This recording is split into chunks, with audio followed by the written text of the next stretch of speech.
안녕하세요, 닥터 윤입니다. 오늘은 항암제에 관한 이야기 이어가면서 젤로다에 대한 이야기를 하도록 하겠습니다. 젤로다는 요새 부쩍 많이 쓰이는 약인 것 같아요. 젤로다 복용하시면서 오시는 분들이 꽤 계시더라고요. 젤로다는 다른 항암제들과 달리 먹는 항암제로 우리에게 흔히 알려져 있습니다. 그리고 젤로다는 상품명이고요. 성분명으로는 카페시타빈 성분을 갖고 있는 그런 약입니다. 근데 이 젤로다 같은 경우에는 우리가 첫 번째 시간에 이야기했던 5FU랑 거의 같은 약인데요. 카페시타빈이 우리 몸에 들어오면은 몸에서 분해되는 과정에서 어느 순간 얘가 5FU로 바뀌어요. 그래서 이렇게 몸으로 쭉 퍼져가면서 이제 효과를 내는데 한마디로 먹는 5FU라고 생각을 하시면 됩니다. 그래서 몸에서 작용하는 기전은 5FU처럼 대사기량제로서 직접적인 독성을 갖고 있진 않지만 필요한 영양소를 제대로 흡수 못하게 방해하는 그런 방식으로 암의 성장을 억제하는 그런 종류의 약입니다. 그러면 우리가 궁금한 게 쓸데없이 5FU처럼 몸에 펌프를 달아가면서 며칠 동안 주사를 맞아야 되느냐, 그냥 먹는 약으로 먹으면 간편한데 왜 두 가지 약이 동시 존재하는지 당연히 그런 의문이 드실 겁니다. 근데 같은 성분이라고 하더라도 이게 우리가 주사로 직접 몸에 넣는 거랑 먹어서 섭취해서 들어와서 작용하는 거랑은 좀 완전히 똑같이 작용하지 않는 경우가 많아요. 그리고 같은 약이더라도 어느 회사에서 만들었냐에 따라 조금씩 뭔가 차이 나는 경우도 있고, 이게 카피약이랑 오리지널 약이랑 완전히 똑같은 효과와 부작용을 갖지 않는 경우도 있거든요. 그래서 이론적으로는 젤로다를 맞으나 5FU를 주사로 맞으나 효과가 똑같아야 되는데 그렇지 않다는 거죠. 심지어 나타나는 부작용도 차이가 있을 정도로 그렇게 좀 다른 약이라고 보시면 돼요. 그래서 이론적으로는 거의 같은 효과와 같은 방향의 부작용을 보여야 되지만 실제는 그렇지 않다. 그러니까 근데 이 약만 그런 게 아니라 다른 약들도 같은 성분을 우리가 먹었을 때랑 주사로 맞았을 때는 다른 효과를 보일 때가 많아요. 그래서 5FU 같은 경우에는 우리가 보통 2주나 3주 간격으로 한 2박 3일 주사를 이렇게 맞고 또 쉬었다가 2, 3주 있다가 또 맞고 이런 식으로 많이 가는데, 젤로다는 보통 3주 중에 2주를 약을 쭉 먹고요. 일주일 정도 쉬었다가 다시 2주를 또 쭉 먹고 이런 방식으로 많이 복용하게 됩니다. 그리고 약을 드실 때 병원에서 약을 손으로 만지지 마세요라는 이야기를 하는 경우가 많아요. 그래서 먹는 항암제들 중에는 손으로 만지면은 손에 이렇게 손상이 오는, 그러니까 만지기만 해도 뭔가 독성이 있는 그런 약들도 있거든요. 근데 젤로다는 그런 약은 아니기는 한데 그런 약과 같이 복용하는 경우, 혹은 뭐 다른 항암제처럼 그냥 미리 조심해서 나쁠 거 없으니까 직접 손으로 만지지 않고 약을 따로 바로 덜어서 먹게끔 이렇게 복용 지도하는 것들도 많이 있습니다.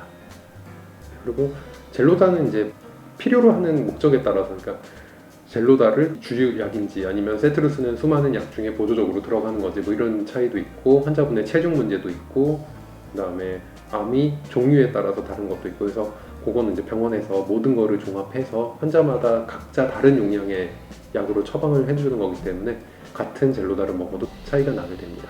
그래서 젤로다 같은 경우에도 다양한 종류의 부작용이 나타납니다. 일단 5FU처럼 비슷한 종류의 부작용들도 좀 있고요. 근데 젤로다의 특징적인 좀 세게 나타나는, 같은 성분이지만 5FU에 비해 훨씬 더 세게 나타나는 부작용 중 하나가 수족 증후군입니다. 그래서 손발 쪽에 이렇게 피부가 벗겨지는, 아토피 같은 느낌으로 벗겨지는 분도 계시는데 보통은 살짝 화상 입은 것처럼 손발이 이렇게 바뀌세요. 물론 손발뿐만 아니라 다른 곳 피부도 그렇게 바뀌는 분들도 많으시고, 그래서 어떻게 보면 그냥 화학적으로 화상 입었다고 생각하시면 돼요.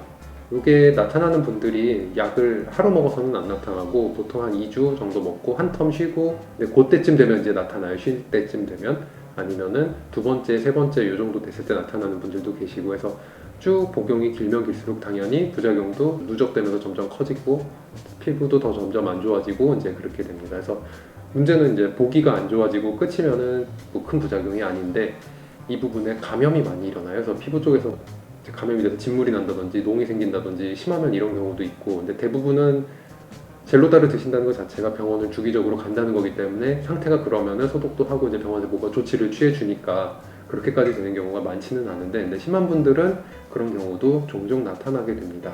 더군다나 항암제 드시는 분들이 면역이 뛰어난 경우는 많지 않기 때문에 감염에 많이 취약해진다는 굉장히 큰 단점이 있어요. 그래서 손발 피부가 이제 그렇게 되면은 일상생활에도 당연히 불편하죠.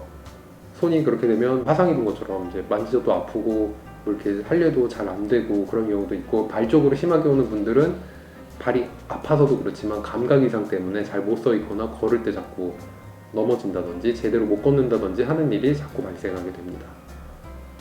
그래서 손발이 어쨌든 화학적으로 화상을 입었다라고 생각을 하시고 조치를 취해 주시면 되는데, 그래서 기본적으로는 당연히 보습을 잘 챙겨 주시는 게 중요해요. 알코올 성분이 들어있는 보습제들보다는 알코올이 없는 걸 넣어주는 게 훨씬 좋고요.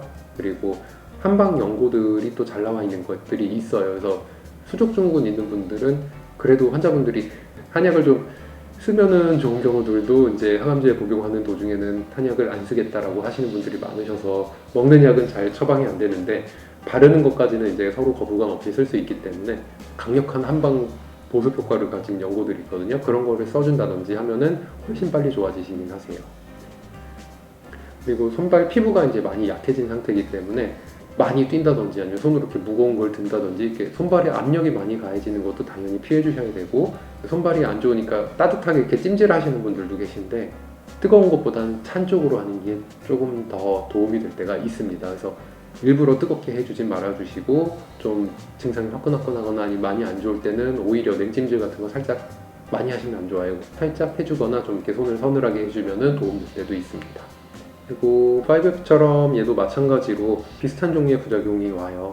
구내염이나 아니면 뭐 위장 쪽에 약간의 염증이나 뭐 복통, 설사라든지 구역, 구토 이런 것들이 나타나는 경우도 같이 있기는 한데, 이거는 이제 환자분들에 따라 증상이 심하고 약하고가 편차가 좀 많이 나는데, 그래도 그렇게 심각하게 가는 경우는 보지는 못했어요. 요새 뭐 약도 잘 나와 있고 대처하면 어느 정도 케어가 되는 증상들이라 이런 것들은 주로 많이 심해지는 건 수족증후군들이 우선적으로 생각해 주시면 됩니다. 그리고 이제 구토 얘기가 나왔으니 조금 붙여서 설명을 드린다면, 심한 항구토제를 강력한 걸 쓰지 않을 정도의 가벼운 구토를 갖고 계신 분들이 계세요. 근데 항암하면서 구토가 있다는 얘기는 식욕부진이 당연히 따라온다는 얘기고요. 속도 당연히 안 좋고 못 먹으니까 살 빠지고 그러면 점점 이렇게 힘들어지는 과정을 밟기 때문에 환자분들이 의식적으로 많이 드시려고 하세요. 이런 분들은 구역구토가 아주 심한 분들은 전혀 못 드시지만, 가벼운 분들은 좀 의식적으로 많이 드시려고 하시는데 억지로 많이 드시는 건 피해 주시고요. 토하고 나서 좀 시간이 어느 정도 지날 때까지는 그냥 물 정도만 드시고 속이 어느 정도 가라앉으면 그 다음에 다시 조금씩 부드러운 거 위주로 드셔주시고, 이렇게 관리해 나가는 것도 한 가지 방법이 될 수 있습니다. 억지로 일부러 막 꾸역꾸역 많이 먹으면 오히려 속이 더 많이 안 좋아져서 길게 봐서는 손해보는 경우가 많아요. 당연한 이야기지만 젤로다 복용 중에 부작용이 특히 수족증후군 같은 것들 심각해지면은 병원에 꼭 가서 이야기를 하든 전화로 물어보든 꼭 상담을 해가면서 하셔야 돼요. 다른 항암제들은 주사로 맞기 때문에 어쨌든 병원에 가서 이야기를 하게 되는데, 얘는 2주, 3주 동안 한번 약을 타오면 약 먹는 동안에 무슨 일이 생겨도 병원에 갈 일이 없거든요. 계획된 치료가 없기 때문에 중간에 무슨 일이 크게 벌어지면 꼭 가서 이야기를 해주시고 의논해가면서 하셔야 돼요. 놓치기 쉽지만 병원에 자꾸 연락을 하고 귀찮게 하면서 체크를 해가면서 드시는 게 좋습니다. 특히 부작용 있는 분들은요. 그러면 다음 시간에는 보통 여성암 환자분들이 많이 사용하시는 독소루비신에 대한 이야기를 하도록 하겠습니다.